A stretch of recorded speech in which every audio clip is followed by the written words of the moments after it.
Hey everybody, welcome back to another Stoneforge gaming video, and today we're going to be taking a look at the swamp sections which I have created up for Kings of War, Warhammer Fantasy, or really anything that you could use them for Dead Zone, you could use them for most 28mm games, historical, really anything else.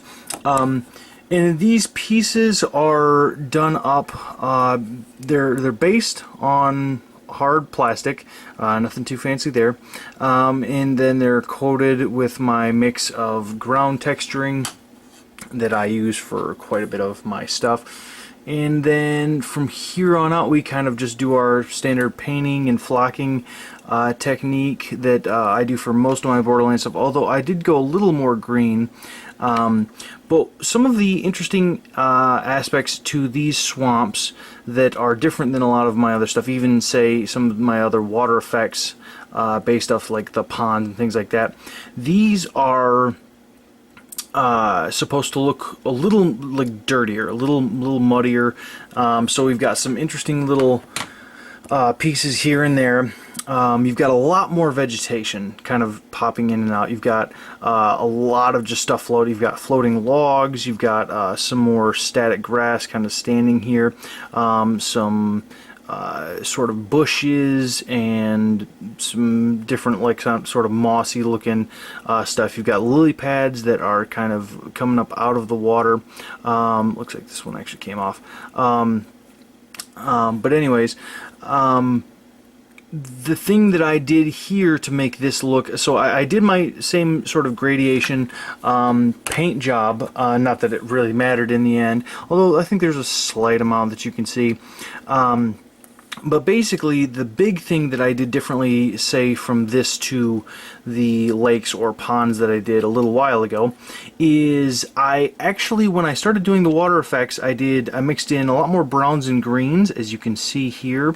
But then I actually did something, because I started looking at a lot of swamps, and they're not clean. And I know that sounds dumb at first, but I've seen a lot of people do swamps and they're just like green and just blank sort of water effects. And what I wanted to do is I wanted to manufacture that sort of look where you have some algae kind of growing like within the water, you have some sort of scum kind of across the water, and some of those effects. So what I did was I actually added in let's see if I can get it. Yeah, what I did was I actually added in some of the same flock that you can see here into my water effects, which is just Mod Podge. I added that into the mix, and then on the second to last layer, I added that in so that you had this kind of, I don't know, scummy, dirty looking look. So this is a 7-piece set that I did, and they're all different shapes. You can use them. They're very modular. They're meant for that specifically, so that you can kind of place them down in an order, and you know, okay, hey, this is rough terrain, but it doesn't give any cover necessarily, because there's no height difference or anything like that, but you can move through it. And one of the pieces that I did up along with that, because I've talked about them in videos before, is actually, I'll just move these to the side just ever so slightly, and then we'll place these on top. Now, this piece here is one of the boards that I was telling you guys about. It is made out of MDF. It's just MDF board that has been cut and beveled at the edges. And you can see I've placed some rocks and bushes and did my sort of Borderlands sort of flocking on there and painting. So nothing crazy there, but what this allows you to do is so it's a very clear outline, right, but without it being necessarily bad outline, so you can just clearly see what that is. It's slightly raised, but then when you start, say, putting pieces on, it all melds together because it's very similar coloration.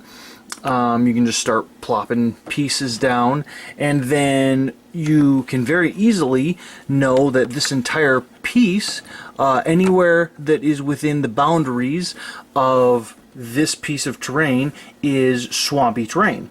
And I don't think that it looks off as far as the look of it goes, and I really kind of dig the look of it, because it's easier than having like little cutouts where you have to kind of place those down. I know it doesn't look exactly right, but right now with the capabilities that I have and with the capabilities that I believe most hobbyists have, there's almost no way you're going to be able to cut like very precise holes that will be able to fit properly every single time.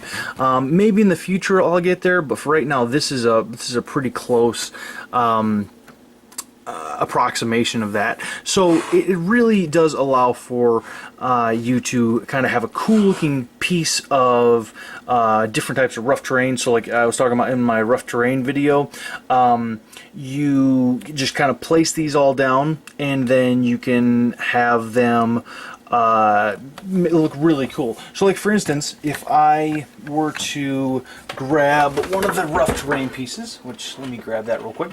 If I were to grab one of the rough terrain pieces and just put this in here as well, you could see how very easily you can mix and match. You can put these pieces together and they look really cool, and you can change for as far as rules goes in the game, in each game, depending on how they work. So this was just, as I say, I wanted to do a quick look at some of these pieces that I had finished in the last little bit. Thanks guys, and I will see you in the next video.